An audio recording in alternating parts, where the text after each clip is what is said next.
Hello friend, চলে এসেছি ছোট্ট একটা মিনি ব্লগ নিয়ে। দেখো আমি রেডি হয়ে গেছি। রেডি হয়ে আমি যাচ্ছি গঙ্গা স্নান করতে। আর হাতে ব্যাগের মতো বোতল নিয়ে নিয়েছি গোপুসোনার জন্য, একটু গঙ্গা জল নিয়ে আসবো ওকে স্নান করানোর জন্য। আর আমি, আমার যা আর কাকি শ্বশুরি তিনজন মিলে আমার কাকা শ্বশুরের টোটো করে চলে গেছিলাম গঙ্গায়। আর এই দেখো সকালবেলা গঙ্গার ধারটা কত সুন্দর লাগছে। এখন ঘড়ির কাঁটায় বাজে 7টা। দেখো কত সুন্দর লাগছে, মনে হচ্ছে কিছুক্ষণ বসেই যাই, কিন্তু বসলে হবে না। আজকে আমাদের মন্দিরে পুজো দেওয়ার ছিল। আমাদের মাহেশের মানিকতলার পটুয়াপাড়ায় আজকে মা শীতলার জল ঢালা, তাই গঙ্গা স্নান করে আমরা মন্দিরে যাবো। আর এই যে গঙ্গা স্নান করে আমরা বাড়ি গিয়ে রেডি হয়ে আমরা মন্দিরে চলে যাব।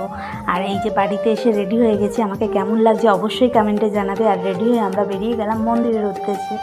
তো মন্দিরে প্রচণ্ড ভিড় হয়েছিল।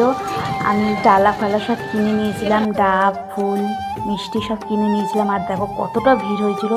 এই ভিড় টপকে লাইন ঠেলে আমরা মায়ের দর্শন করে নিয়েছি, মাকে জল ঢেলেছি, পুজো দিয়েছি, দিয়ে বাড়ি আসার উদ্দেশ্যে বেরিয়ে গেছি মন্দির থেকে। তো ভিডিওটা ভালো লাগলে অবশ্যই লাইক কমেন্ট করবেন, আর আমার চ্যানেলটা অবশ্যই ফলো করে দেবেন। Tata, bye bye.